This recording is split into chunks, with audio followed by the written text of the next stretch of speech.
Bem-vinda, bem-vindo à nossa conversa semanal de segunda-feira. E, bom, primeiro, além de dar as boas-vindas, quero dizer que eu sou a Carolina Salles e trabalho especialmente com mulheres, ajudando as mulheres a desenvolver as habilidades emocionais para lidar com os desafios da vida. E eu sei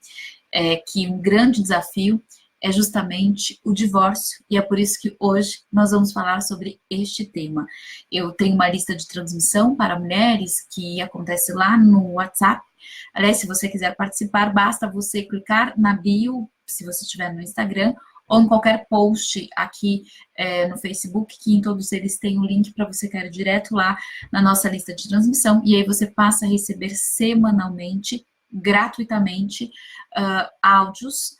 sobre diversos aspectos aí da vida da mulher e como ela pode desenvolver mais as habilidades emocionais em cada uma dessas situações. E lá na lista de transmissão eu sempre peço temas, enfim, que as mulheres queiram que eu converse aqui nas lives ou mesmo lá na lista de transmissão. E um desses temas que apareceu algumas vezes é divórcio. Claro que não é um tema pelo qual todas as mulheres passam, obviamente. Agora, as que passam sentem uma série de desafios aí nesse processo, e é por isso que hoje a gente vai falar sobre este tema. Bom, e qual o outro aspecto pelo qual se justifica a gente conversar sobre este assunto, além do pedido das mulheres, enfim, que passam por este processo, basta a gente olhar as estatísticas e observar o quanto o número de divórcios vem crescendo. A gente tem dados, são dados antigos, mas são os dados que o IBGE tem, entre 2004 e 2014, a gente teve um aumento de 160% no número de divórcios no Brasil. E a gente tem uma pesquisa, daí essa não é uma pesquisa brasileira, é uma pesquisa americana da Universidade de Stanford,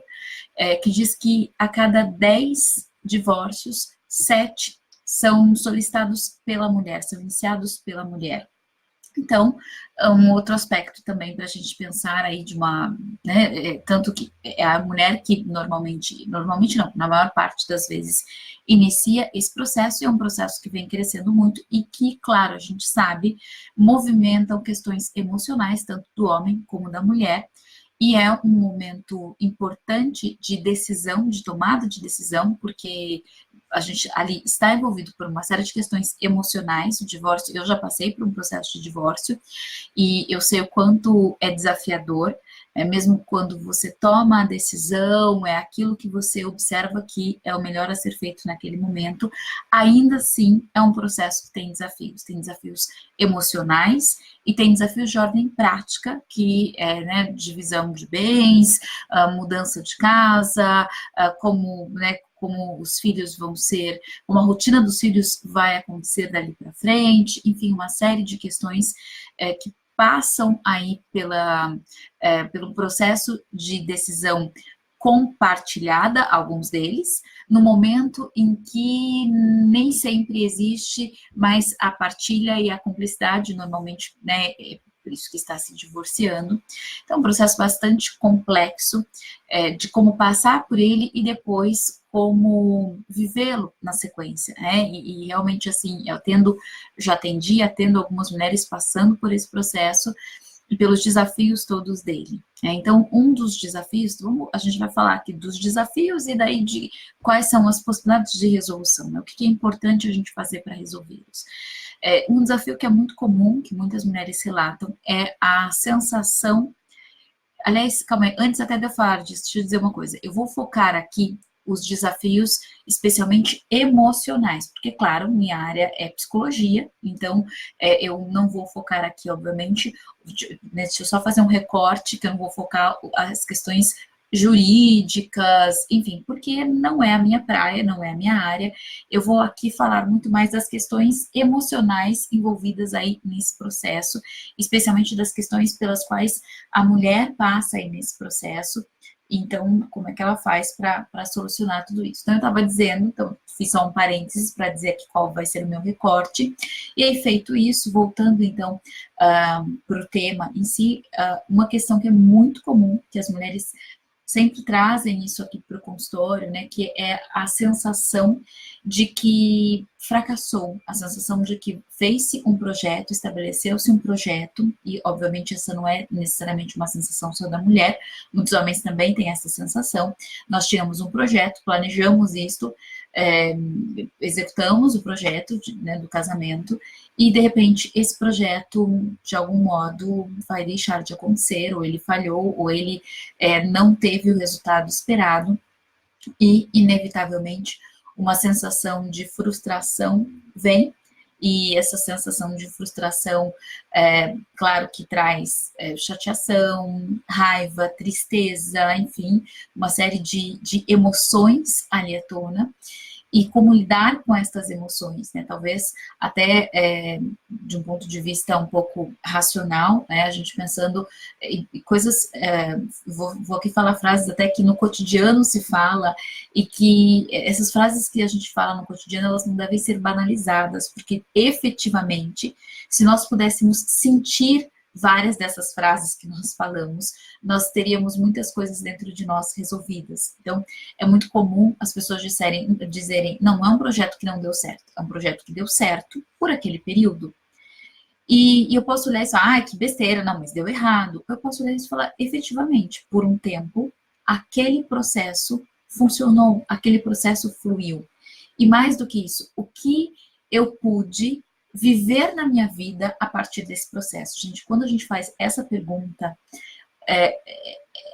a gente se abre para uma série de informações que a gente não tinha pensado anteriormente a respeito da gente mesmo, porque tem pessoas que falam, eu nunca deveria ter me casado, ou eu não deveria ter conduzido meu casamento dessa forma, nossa, que escolha ruim que eu fiz, ele não é um pai bom para os meus filhos, ele não foi um marido bom para mim. E eu pergunto, tá, e o que teve de bom?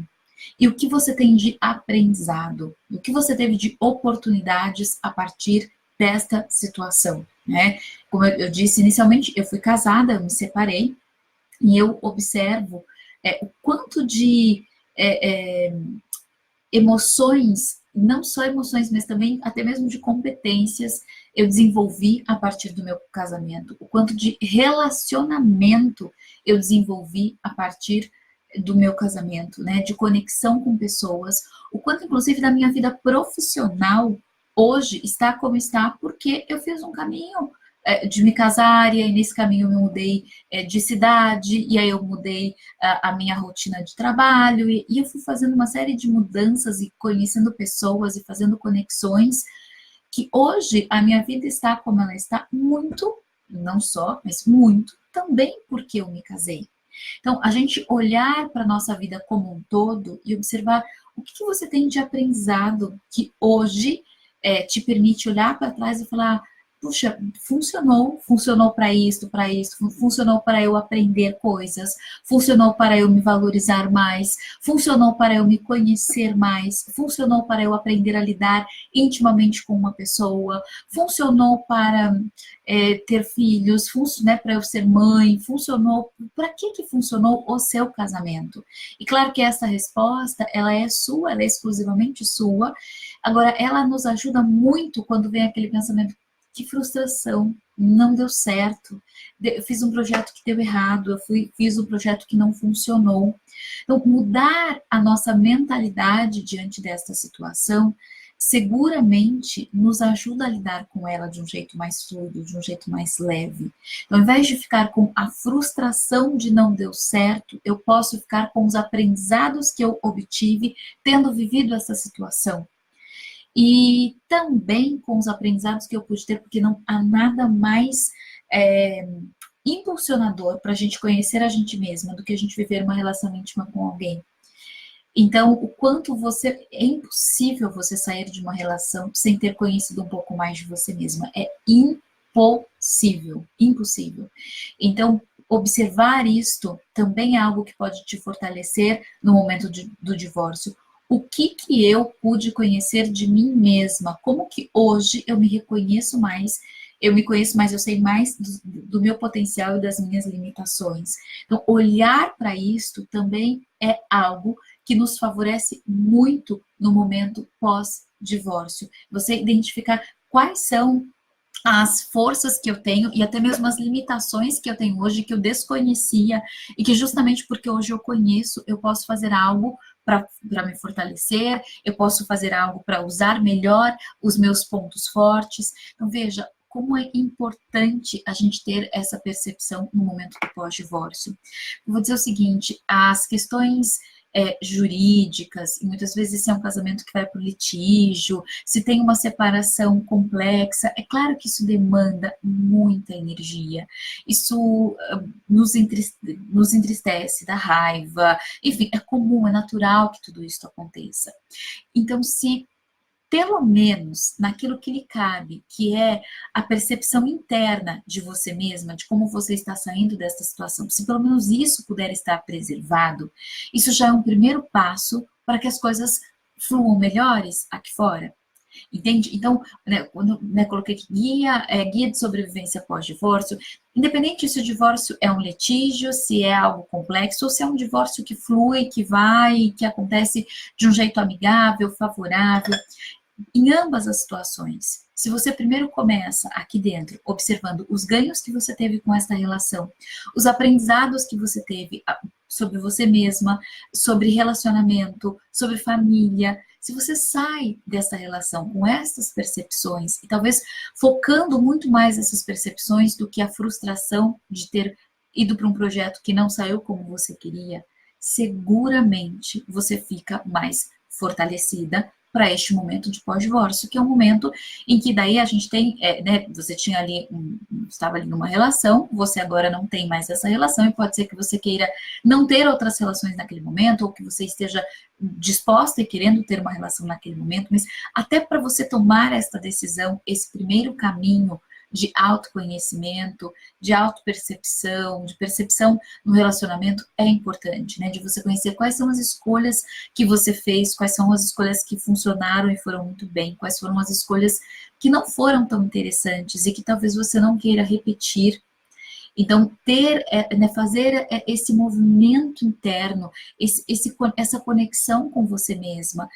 ela é fundamental para melhor, não só sobrevivência, mas para melhor vivência após um divórcio. E aí a gente tem uma série de questões que são particulares de cada situação, né? Porque, claro, que um litígio, ele é muito diferente do que um casamento, ou melhor, um divórcio, que acontece de um jeito amigável e favorável, né? Porque há que se fazer muitas negociações no pós-divórcio. Deixa eu só tomar um chá, que a garganta que está seca, com essa secura. Esse clima aqui está bem seco para a gente, aqui no Sudeste, e, enfim, a gente precisa se hidratar toda hora. Mas então, assim, eu ia dizendo, né, é muito diferente quando a gente tem um divórcio amigável, quando a gente tem um divórcio que não é amigável. Isso, obviamente, requer de nós atitudes diferentes, comportamentos diferentes, porque isso, inclusive, movimenta a gente emocionalmente de formas muito distintas, né? Se a gente tem ali, por exemplo, uma briga judicial, se a gente tem questões judiciais pela guarda dos filhos ou pelos bens, isso é muito diferente do que quando tudo é acordado. Então, tem a peculiaridade de cada divórcio, e que, obviamente, né, quando vem alguém aqui passando por um processo de divórcio, quando vem, né, uma mulher, mesmo um homem, né, o mesmo casal me procura porque está no processo de divórcio e quer fazer isso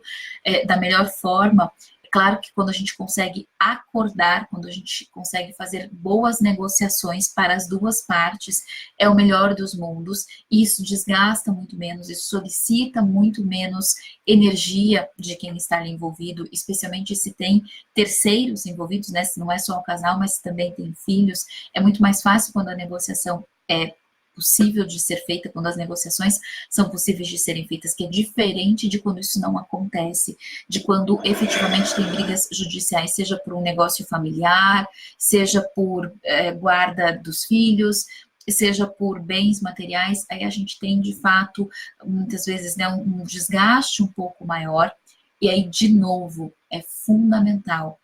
que a sua mente, em primeiro lugar, esteja organizada, esteja mais tranquila, para passar por este processo. Por quê? Existe uma série de situações que a gente não controla, especialmente o outro. Então, as vontades do outro, o desejo do outro, a gente não tem controle sobre isso. A gente efetivamente não tem. E quando vai para um divórcio, e se tem raiva, porque, por exemplo, aconteceu uma traição, porque houve um desgaste muito grande, isso foi se estendendo por muito tempo, então houve uma série de, né, aconteceram uma série de situações em que um se sentiu desrespeitado e o outro também, que um desrespeitou e o outro também. Então você já está ali num limite emocional, num limite de cuidado com o outro, com a situação, ou às vezes até mesmo com raiva mesmo de tudo que aconteceu, né? Quando envolve uma traição, quando envolve divergências muito grandes, muito intensas, que vão crescendo ao longo do tempo. E aí, numa situação como essa, tem mais coisas ainda que a gente não controla, porque nesse momento em que as pessoas estão inflamadas pelas emoções, fazer acordos é muito mais complexo. Todos os livros de negociação que a gente conhece dizem o seguinte: o que melhor você pode isentar na hora de uma negociação são as emoções, né? E é claro que a gente não isenta, obviamente, em nenhuma negociação que a gente faz, mas quanto mais a gente conseguir ser razoável, racional, ter empatia, mais a gente consegue fluir melhor numa negociação. Só que num processo de divórcio, às vezes tomado pela raiva, principalmente quando uma das partes não quer o divórcio, e aí muitas vezes essa parte que não quer o divórcio né, tem uma série de sensações ou de ser desconsiderado, ou de ficar com raiva mesmo do outro estar solicitando uma coisa que essa pessoa não quer, enfim, então de ser passado para trás, de ser deixado de lado, de não ser realmente valorizado. Então, essas sensações todas, tipicamente humanas, fazem com que a pessoa, na hora, né, ali no momento do divórcio, possa, munida por essa emoção, tomada por essa emoção, fazer negociações que são desfavoráveis para outra parte, ou mesmo, né, dificultar ali o processo, e aquilo é simplesmente uma expressão de raiva, uma expressão de frustração, que nem sempre a pessoa tem consciência. Então, quando a gente, de novo, né, eu não tenho controle sobre aquela pessoa, mas eu posso aqui, na minha parte, na parte que me cabe, olhar até percebendo, né, aquilo é a expressão da raiva, né, então dificultar o processo de separação pode ser uma expressão de raiva, ou querer se favorecer e me desfavorecer no processo de separação pode ter a ver com os valores daquela pessoa que sempre estiveram ali e que eu nunca observei e que me serve agora como um aprendizado para eu ficar mais atenta e que, ao mesmo tempo, claro, eu sou um ser humano, então observar na minha leitura que o outro está tendo atitudes que o favorecem e me desfavorecem, isso também me gera raiva. Então, mas eu saber nomear essas sensações que eu tenho e eu saber o que fazer com elas